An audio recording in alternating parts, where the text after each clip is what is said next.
External Affairs Minister Dr. S. Jaishankar is meeting the US Secretary of State Marco Rubio in New York. They're having a bilateral discussion on the sidelines of the 80th session of the United Nations General Assembly. This meeting is a first since the US imposed 25 plus 25% tariff on Indian goods. The additional 25 over purchase of Russian oil. There is now the additional H-1B visa controversy. This, of course, is the third face-to-face meeting between Dr. Jaishankar and Marco Rubio this year. They met in January.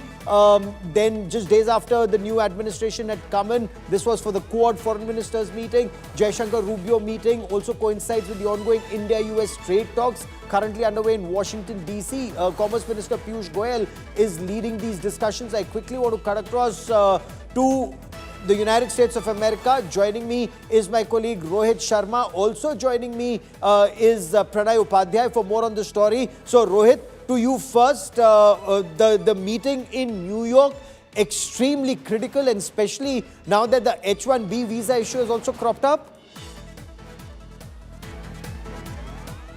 Pranay, what do we expect? The two meetings, both very crucial, but let's take it one by one. Tell me what's likely to happen in the Jaishankar-Rubio meeting.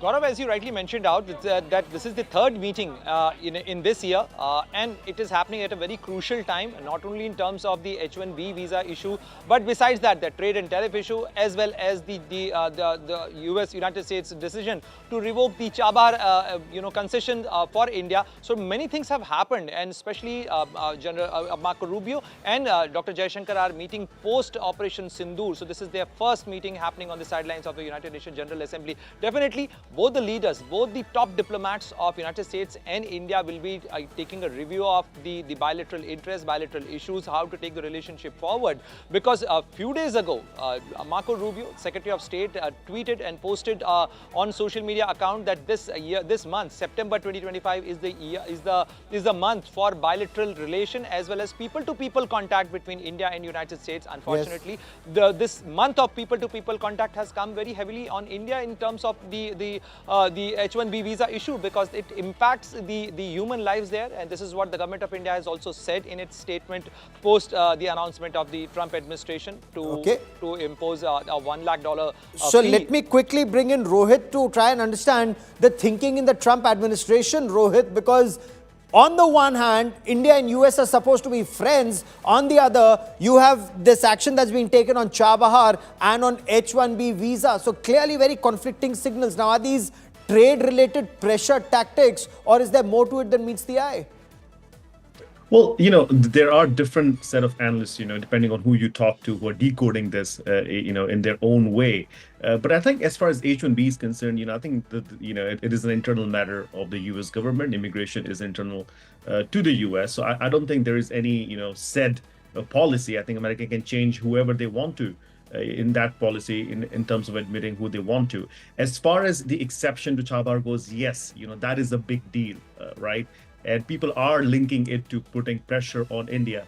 And look, these meetings, and I'm going to call this 2+2 because we also have Commerce Minister in America. So I think given the circumstances and the gestures by both the leaders, President Trump and Prime Minister Narendra Modi, there's very important meetings happening, one in New York and one will be in Washington, D.C. this week, where we will obviously see the trade negotiations that are moving forward, and then what it becomes of it, right? So it's a very important, time here in Washington, D.C. We've got two important people from India traveling to America, trying to somehow, make sure that the relationship, is back on track. We've seen the indicators, but I think what will happen now is, especially after Piyush Goyal traveling to Washington, D.C. this week, the hopes of resolving this trade dispute and then the readouts that we will see, I think that'll be a good, message, or it could be a good message that could be sent that the relationship, in fact, is important, as indicated by, the President Trump, and also reiterated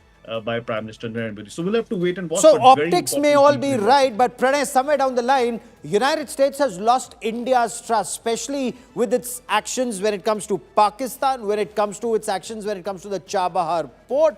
It just goes on to indicate for their hard-nosed bargaining power, they're willing to compromise India's national security interests. And somewhere down the line, the impression is what it was 25 years ago, you cannot trust the United States of America. Uh, I beg to differ on this, Gaurav. United States, and there are very many people in the United States, in Washington D.C. and New York, who understand the significance of India, and also likewise in India, many people know that the relationship, the strategic global comprehensive strategic partnership with the United States is important. But now, in light of the recent decision of the Trump administration, and especially when EM, Dr. Jaishankar and Marco Rubio, who's a top diplomat and as a very seasoned politician of the United States, when they would be sitting across the table, they would be discussing that how to take the relationship forward, because whatever has happened, President Donald Trump might be playing for the domestic galleries, for the domestic politics, but to take forward this relationship, what need to be done, what are the concrete measures? So these are the things which we are expecting from this meeting. This very meeting is going to set the chart for the next high-level contacts and engagement, as well as the next step, how to repair and how to recover the relationship. Okay, but a relationship requires predictability, and India-US relationship, what's actually been lost, or if damaged, if not lost, is that predictability and trust. Keep tracking that story, Pranay and Rohit. I will come back to you for more as the story develops, but that is all I have for you on India First. And that's why Prime Minister Narendra Modi has also made this very emphatic call for Garv Se Swadeshi, buy what's manufactured in India to spur our economy forward. And we'll be tracking that story.